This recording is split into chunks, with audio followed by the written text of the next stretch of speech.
Weng, akong mga gamit dito na lang sa kwarto ni Jasmine, ha? Ay, sige ma'am. Pero ma'am, dili ba sa kwarto ninyo ni Sir Paulo?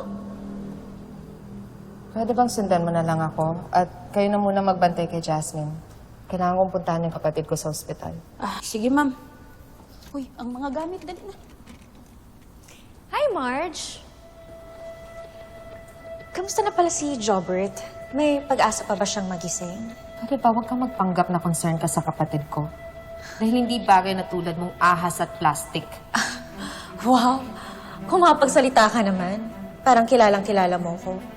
As if you've got me all figured out. Bakit? May tinatago ka pa ba sa akin? May hindi pa ba ako alam? You know what, Marge? Mas mabuti pang mag-stick ka na lang sa plano mo. Bumukod na kayo ng anak mo. Kasi let's face it, kahit ahas ang tingin mo sa akin, ako pa rin ang apple of the eye ng mga biyanan natin. Sino may sabi?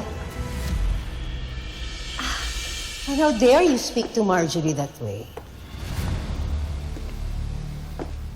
Ma, si Marge po kasi may... Shut up!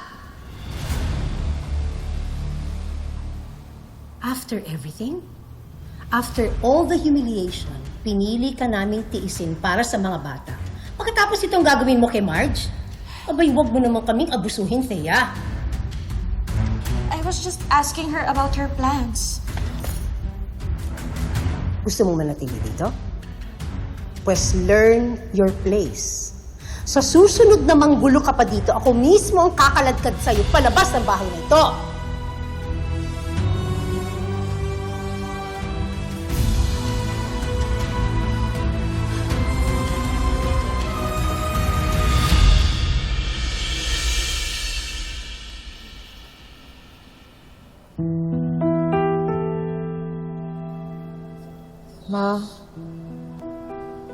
Ma, salamat po.